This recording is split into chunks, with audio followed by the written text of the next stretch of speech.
Yeah.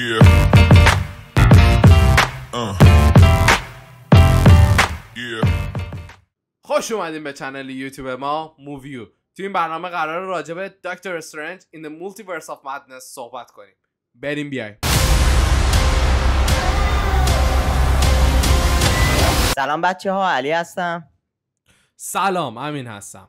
همونطور که گفتم تو این قسمت قراره راجع به دکتر استرنج 2 صحبت کنیم. قبل از همه چیز من یه اطلاعات کلی راجع به دکتر استرنج 2 بدم. بازیگرای اصلیش الیزابت اولسن، زوچیل گومز، بندیکت کامبربچ و خیلی از بازیگرای معروف دیگه که حالا همه میشناسنشون. به کارگردان سرشناس اسپایدرمن های قدیمی سم ریمی و تازگی هم اکران شد، پنجشنبه بود اگه اشتباه نکنم اکران شد. علی نظر راجع فیلم چی بود؟ بخوام نظرم راجع به فقط خود فیلم بدم، نه حالا مثلا اون ارتباطش با کامیک ها و چقدر اومده به دیتیل های توی کامیک پرداخته، بخوام حالا نظرم کلی من بگم، به نظرم خیلی ضعف‌های بزرگی داشت و به نظرم این ضعف‌ها فقط مختص به این فیلم نبود، کلا نسبت به فیلمایی که مارول جدیدن داره میده که حالا توی قسمت‌های مختلف راجعش بحث میکنم. نظر خودت چی بود امین؟ من حالت کلی فقط میگم فعلا این که به نظرم ضعیف‌ترین فیلم مارول بود. یکی از ضعیف‌ترین فیلم‌های مارول بود. آره، یکی از ضعیف‌ترین‌ها فکر کنم درست باشه، چون ضعیف‌ترین میشه اترنال از نظر من. فاجعه. آره یکی از ضعیف‌ترین فیلم‌های مارول بود. خب بحثو کوتاه کنیم بریم چرا ضعیف بود. چرا میگی ضعیف بود؟ مثل همیشه با فیلم نامه. خب برگشتیم با قسمت فیلم نامه. یه خلاصه داستان بخوام بهتون از فیلم بدم اینه که دکتر استرنج، یعنی وقایع بعد از حالا اون اپیزود آخر اسپایدرمن اتفاق میفته و دکتر استرنج یه کابوسی میبینه که تو اون کابوس داره از دست یک دیمنی فرار میکنه و حالا یه دختری رو همزمان میخواد نجات بده و بعد که از خواب بیدار میشه میفهمه که همه اونا واقعی بوده و حالا داستان از اونجا شروع میشه. چند تا ضعف بزرگ به نظرم فیلم نامه داره. یکی این که این ضعف حالا مختص به اکثر فیلم های مارول هست، این که شما روند داستان رو به راحتی میتونی قشنگ ببینی قراره چی بشه. یعنی اون شخصیت قهرمان یه شکست اول میخوره، بعد برای پیروزی تلاش میکنه، دوباره در اوج تلاشش دوباره شکست میخوره و در نهایت میره یک راه حل رو پیدا میکنه و پیروز میشه و آخرم همه به خوبی و خوشی به هم دیگه دست میدن و فیلم تموم میشه. حالا این قالب داستانی رو میان برای تک تک شخصیت‌ها و هیروهایی که توی دنیای مارول وجود داره دارن پیاده سازی میکنن.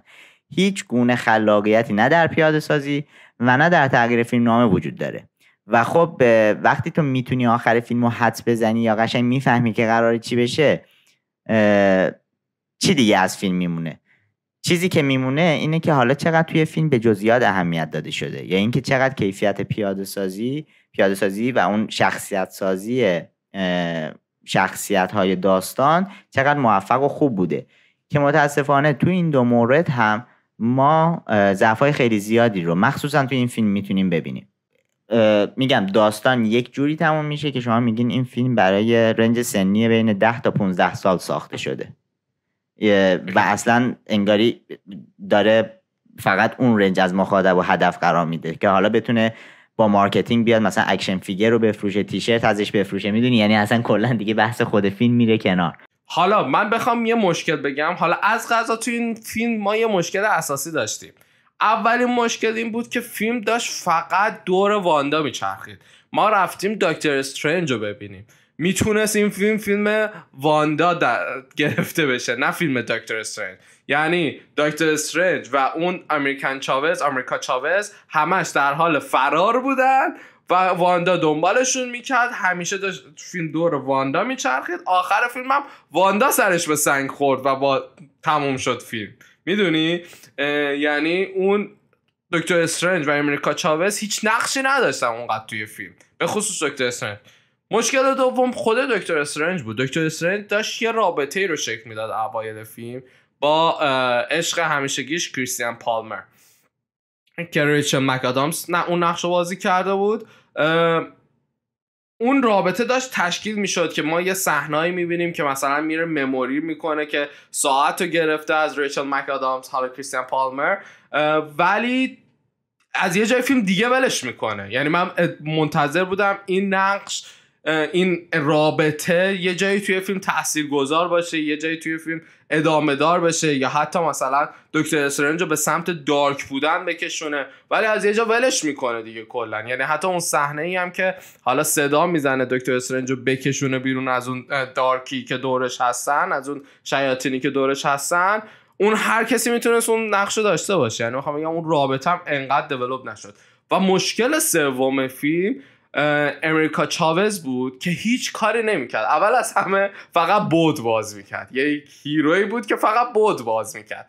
خب این خیلی کار خفنی نیست از نظر هیروی که فقط بتونی یه مولتیورس بود باز کنی. و دوم از همه هیچ دیولپی روی این کاراکتر نشد. یعنی نه این کاراکتر رو به ما فهموندن کیه چیه، یه صحنه فقط کودکی این کاراکتر رو نشون داد و اونقدر دیالوگ نداشت. بازی ضعیف خود بازیگرش هم خیلی تو چشم میزد. یعنی در کنار اینا به نظرم یعنی فیلم انقدر روی نقشا قشنگ نتونست دیولپ بده و یه فیلم جالب و خفنی که حالا مثلا فیلم قدیمی مارول رو داشتیم در بیاد. با همین حرفا به فیلمنامه چند میدی از 10؟ فیلمنامه 3 من میدم. 3 دیگه 3 فکر کنم خیلی کم باشه، من بهش 4 میدم دیگه. خیلی بدبینانه کم باشه گفتم 10 میدم. نه 4. آره حالا بریم با بخش بعد، کارگردانی. خب اومدیم سراغ کارگردانی فیلم. من وقتی اسم سم ریمی رو شنیدم گفتم قراره با یه کامبک طلایی روبرو باشیم، چون که سم ریمیه سگانه اسپایدرمن رو ساخته و شنیده بودم یک تم ترسناک تو این فیلم هست و گفته بودم سم ریمی کارگردان فیلم های ترسناکه، پس قراره ترکیب این دوتا یک چیز خارق‌العاده داشته باشیم. ولی سم ریمی به نظرم نتونست اون توقعی که باید و شاید رو برآورده کنه. Things just got out of hand.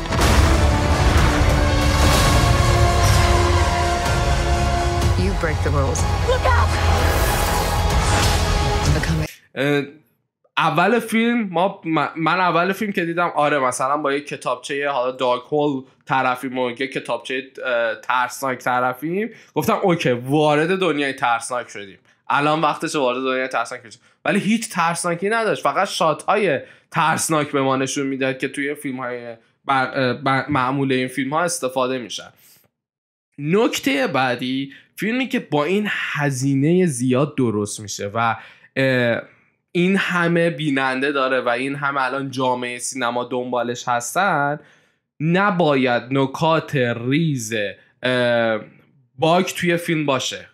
که از نکات ریزی که توی این فیلم من دیدم خیلی ضعیف بود، صحنه و همون ورود فیلمه، یعنی داره وقتی دکتر استرنج داره با اون هش پاتور میجنگه، حالی اسمی داره اسمش یادم رفته، داره میجنگه، یک نفر صحنه میاد رو دکتر استرنج، یک نفر از کنار دکتر استرنج با کیف و سامسونه داره رد میشه میدوه میره، بعد صحنه میره روی اون طرف اون هش پاه، دوباره برمیگرده رو دکتر استرنج، این دوباره داره میدوه میره، بعد دوباره برمیگرده سمت هش پاه، برمیگرده یارو داره از یه طرف دیگه میره. یعنی خیلی مشخص بود، یعنی قشنگ بیننده اینو میدید. خب این باگ خیلی واضحه. یا مثلا صحنه آخر فیلم وقتی امریکا چاوز فرار میکنه از اون ستاره رد میشه، نشون میده که اونور ستاره اون حالا معبد این جادوگراست. بعد دوباره صحنه کات میشه میره روی دکتر استرنج، امریکا چاوز که میاد نجاتش بده، دوباره تو اون برفا هستن امریکا چاوز. خب این خیلی این باگ ها نباید توی فیلمی که هزینه زیاد براش شده به وجود بیاد و کارگردان باید تیم تدوینش رو درست چی میگن بچینه که بتونه این باگ جلو این باگا رو بگیره. به نظرم خیلی ضعیف بود کارگردانی هم نسبت به سم ریمی. من کاملا باید موافقم. و حالا اصلا خیلی جالبه که همزمان با این دکتر استرنج تقریبا همون فیلم Everything Everywhere اومد که اونم توش ما مولتیورس رو داریم دیگه. بعد تو داری مقایسه میکنی اون چی جوری اومده مولتیورس رو مثلا به تصویر کشیده، این چی جوری داره میاد نشون میده. آره دقیقاً. و اصلا تدوین اون چقدر قوی و چقدر خارق‌العاده بود، اصلا یه چیزی حالت معجزه مانند بود که انقدر قشنگ و ظریف اومده بود، صحنه‌ها رو گرفته بود و سر هم زده بود و میای با این مقایسه میکنی. عملاً این فیلم دکتر استرنج به نظر من بخوام یه نکته مثبتش بگم، به نظرم صحنه‌های اکشن جالبی داشت و ایده های خیلی خوبی برای بعضی از صحنه‌های اکشن داشت. مثلا همون جایی که با نوتای موسیقی داشتن مبارزه می‌کردن و مثلا بعضن شات‌های خیلی خوبی هم گرفته بود، فیلم برداری هم توی اکثر جاها خیلی خوب بود.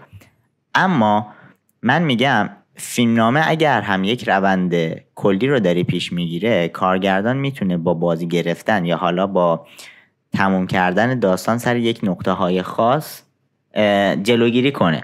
مثلا چه دلیلی داره وقتی که فیلم تموم میشه، وقتی که مثلا حالا همه اتفاقات تموم میشه، همه چی به خوبی و خوشی، حتما مثلا بچه بیاد به سمت دکتر استرنج بگه مرسی ممنون عمو جون اومدی منو نجات دادی، اونم بگه خواهش میکنم عزیزم. یعنی یه صحنه بسیار مصنوعی هست، میدونی، و چرا خودش رو مجبور میکنه اینها رو بگیره و وقتی هم میگیره نمیتونه مثلا حالا یه اکت خیلی خوبی از دو طرف بگیره. و حالا جدا از اون باگ های تدوینی که وجود داره و حالا این نکاتی که گفتم، میگم به نظرم کارگردان حالا اون صحنه ترسناکم که میگی خیلی اومده بود روی واندا حساب باز کرده بود برای ایجاد صحنه ترسناک که موفقم بود، یعنی واقعا دو سه جاش یکم آدمو تکون میداد، ولی نمیدونم چرا تمرکز بیشتری روی اون نکرده بود. یعنی به قول امین بسترشو داشت که بتونه بیشتر مانور بده و واندا هم خیلی شخصیتی بود که میتونست اینو براش فراهم کنه، چون حالا میگم دو سه تا صحنه هم که ترسناک گرفته بود واقعا صحنه‌های خوبی از آب در اومده بود و میگم بیشتر اومده روی حالا اون قسمت بچگانه داستان سرمایه گذاری کرده. میدونی برام واقعا قابل درک نیست، چون به هر حال کارگردان خیلی خوبیه. واقعا اسپایدرمن قبلی رو اگه آدم ببینی واقعا لذت میبره. خیلی خیلی خیلی اسپایدرمن های خوبی بودن. ولی خب من یه نکته رو اینجا بگم، حالا توی قسمت کارگردانی شاید جا نداشته باشه ولی به نظرم گریم ها خیلی خوب بود. مثلا گریم خود دکتر استرنج قسمت آخرش که مثلا میره در نقش مرده خود دکتر استرنج، گریمش فوق‌العاده خوب بود. یا مثلا گریمایی که برای واندا در نظر گرفته بودن فوق‌العاده عالی بود. مارول توی سری چیزا خیلی قویه، یعنی اصلا رو دستش نیست. یکی صحنه‌های حالا اکشن، یکی ویژوال افکت هاست که خیلی قویه، توش خیلی زیاد توش قویه و این گریما یعنی اصلا رو دستش هیچ فیلم دیگه نمیتونه انقدر قوی بسازه.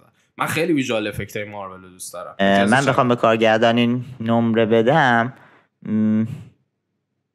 5. کارگردانی 4.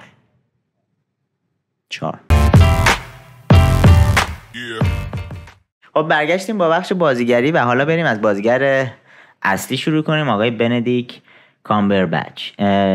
آقای بندیکت کامبربچ به نظرم بازیگر خیلی خوبیه و من خودم مثلا فیلم‌های اولی هم که بازی کرده بود، مثل The Imitation Game یا حتی همین فیلم قبل از این فکر کنم 1917 بود که بازی کرده آخرین فیلم.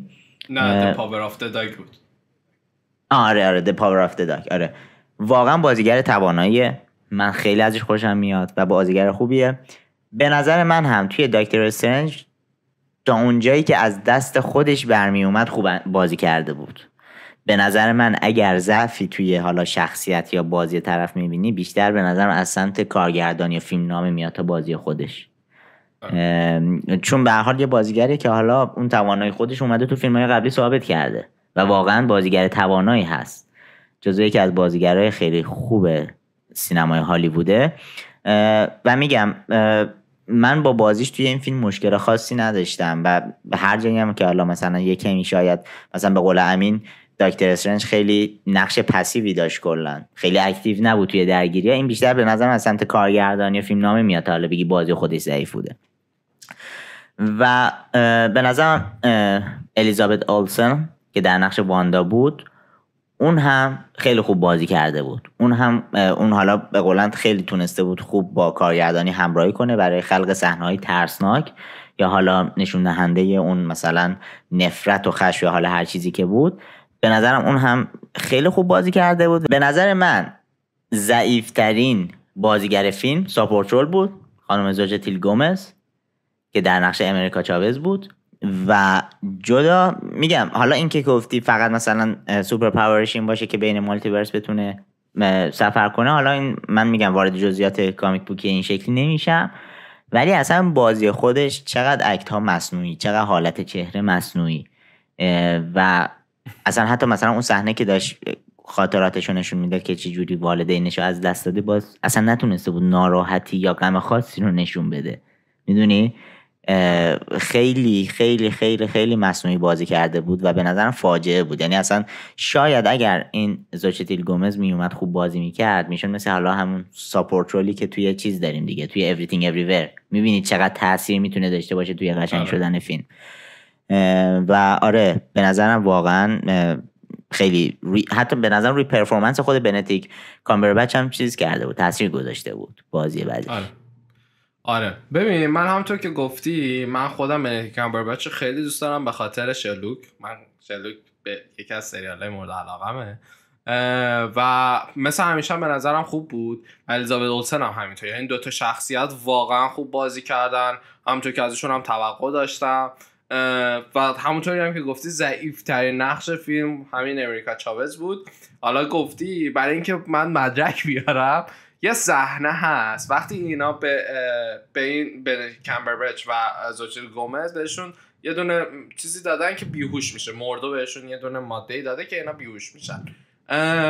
شما بیهوش شدن این فردو بشینین بارها ببینین. یعنی یک بچه 12 ساله بهش بگن الان بیهوش شد، همینطوری بیهوش میشه که این بیهوش شد. یعنی خیلی مصنوعی بود این حرکتش. و همونطور که گفتی حالا صحنه‌های دیگه و بقیه بازیگرا هم که همونطور که گفتم برای گیشه بودن، پر کردن گیشه بود. حالا بازیگرای مثل پاتریک استوارت و خیلی از بازیگرای دیگه برای پر کردن گیشه بودن که فقط اسمشون باشه بیان ببینن دکتر چارلز هم توشه، بچه فانتاستیک فور هم هستن یا بازیگر دیگه. ولی بازیگری در کل اگه دوتا شخصیت اصلی رو نگاه کنیم فقط خوب بودن. آره به نظرم آره من بخوام به بازیگری نمره بدم به 6 میدم. منم به بازیگری 6 میدم. خب بریم سراغ جنبندی. همین نمره چند بود از دید سایت معتبر؟ از دید سایتمون و نکته جالب قبل از که بگم، خب الان 2-3 روزه اومده. من توقع داشتم آخه فیلم‌های مارول تو 2-3 روز اول خیلی نمره هاشون بالا میشه. الان تو 2-3 روز اول IMDb 7.5 شده از 10، راتن 75 و متاکریتیک 62. خب نشون میده فیلم خیلی ضعیف بوده، یعنی برای فیلم‌های مارول. امتیاز خودمونم که بخوام بگم 4 و 3 من بودم و 5 علی بوده. به نظرم من یکم کم لطفی کردم خدایی، ولی میتونست اصلا 5 و نیم بشه، ولی خب همین حدود نمره لایقش بود. آره من فکر کنم مثلا حالا نخواهیم سخت گیری کنیم بخوایم به صورت خیلی کلی ماجرا رو در نظر بگیریم، شاید مثلا نمره فیلم 6 بود از نظر IMDb ها. آره. در حد فیلم 6 IMDb بود. و خب وقتی که به قول همین مارول داره روزای اول حالا اکران فیلم داره 7.5 میگیره، مطمئنم بعد از یک سال به همون نمره مثلا 6.5 میرسه به مرور زمان. که حالا آره هیجانات یکم بخوابه و ملت یکم واقعی تر فیلمو بخوام ببینن و آدمای بیشتری هم ببینن. و حال خیلی نداره. آره چون خیلی هنوز زایده. آره و نمرش پایین‌تر خواهد آمد. خیلی ممنون که ما بودیم بچه‌ها. امیدوارم از این ویدیو ما هم لذت برده باشین. لطفا نظرات خودتون رو راجع به فیلم برامون کامنت کنید. هر گونه نقد و پیشنهادی هم دارین خوشحال میشیم بشنویم. و لطفا لایک و سابسکرایب یادتون نره که ما به حمایت شما خیلی نیاز داریم. زنگوله رو هم بزنید که اگر فیلم جدید آپلود کردیم حتما براتون نوتیفیکیشنش بیاد. من حرف دیگه ندارم اینجا، اگر حرفی هست.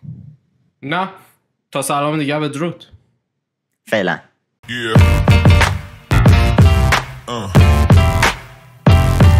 Yeah.